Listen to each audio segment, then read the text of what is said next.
Sometimes the most difficult journeys are not measured in miles, but in silence.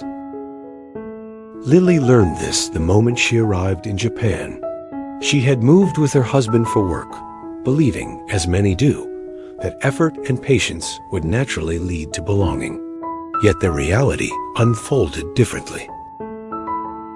Daily routines became carefully choreographed performances, polite smiles, quiet nods, conversations that ended before they truly began. The language barrier wasn't just about vocabulary. It was about timing, tone, and unspoken rules she didn't yet understand. Lily wasn't rejected by those around her, but she wasn't invited in either. And that difference mattered more than she expected. In the apartment complex where she lived, life moved in predictable rhythms. Doors opened and closed, footsteps echoed in hallways, neighbors passed each other with respectful distance. Lily watched it all from the edges. She noticed how easily others seemed to connect, how laughter carried through walls she felt she could never cross. Her quiet personality, once a source of calm, now felt like a limitation she didn't know how to overcome.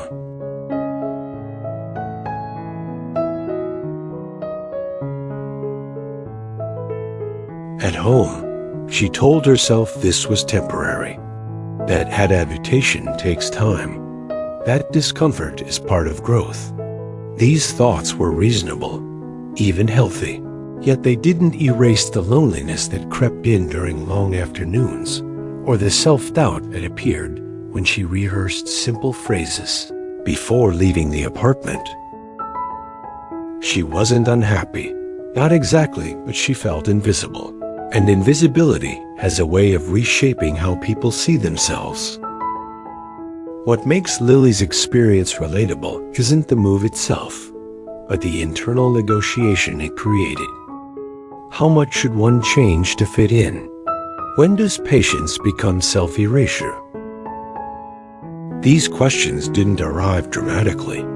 They settled quietly, day after day, as she navigated grocery stores, public transportation, and social spaces where she felt like a guest rather than a participant. おはようございます。あら、おはよう。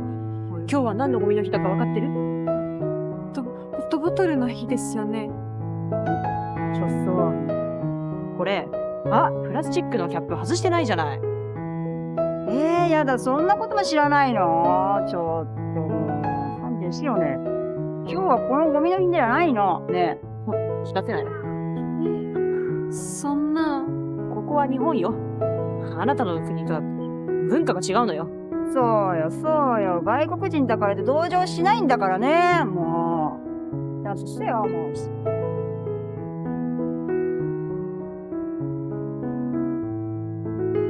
Then, one ordinary day, something small but unexpected interrupted that pattern.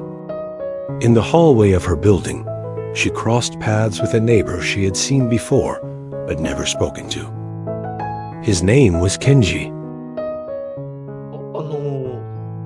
それしても大丈夫ですよ。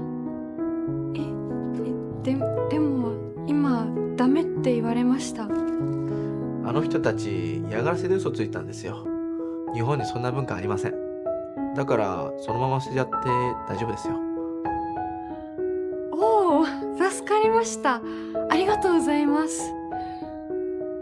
The exchange was brief, no grand conversation, no dramatic gesture, but it carried a different energy. Kenji didn't try to fix anything. He didn't ask personal questions or offer advice. He simply treated Lily as someone who belonged in that space, without conditions. Later, Lily would learn that he, too, had once stood on the margins after moving there. Unsure of the customs and uncertain of his place, that shared understanding didn't need to be spoken aloud to be felt. What happened next wasn't immediate transformation, and that's important to remember. Growth rarely announces itself with clarity. It often begins with moments so subtle they can be missed if we're not paying attention.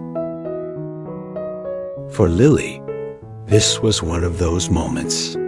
A reminder that connection doesn't always start with confidence. It often starts with being seen.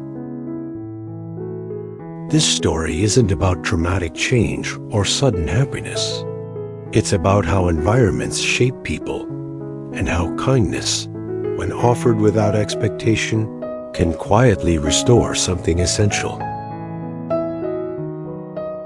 As Lily continued to settle into her new life, the question was no longer whether she could survive there, but whether she could learn to recognize her own worth in a place that once made her doubt it.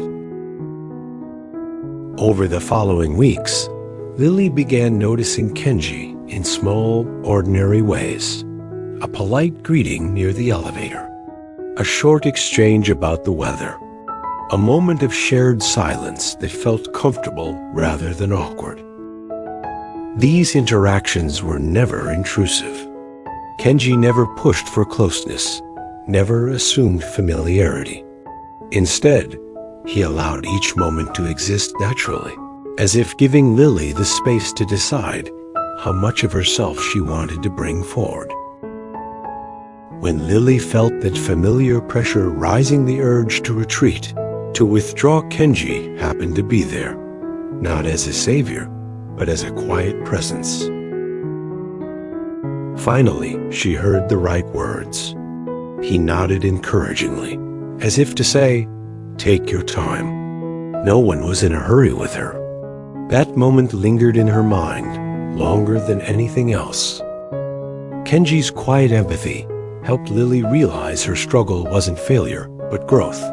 Without advice or pressure, she gained confidence, learned self-acceptance, and discovered that belonging begins with respecting herself. Over time, Lily learned that confidence grows quietly through small, repeated choices. She began participating instead of avoiding, staying present even when things felt imperfect.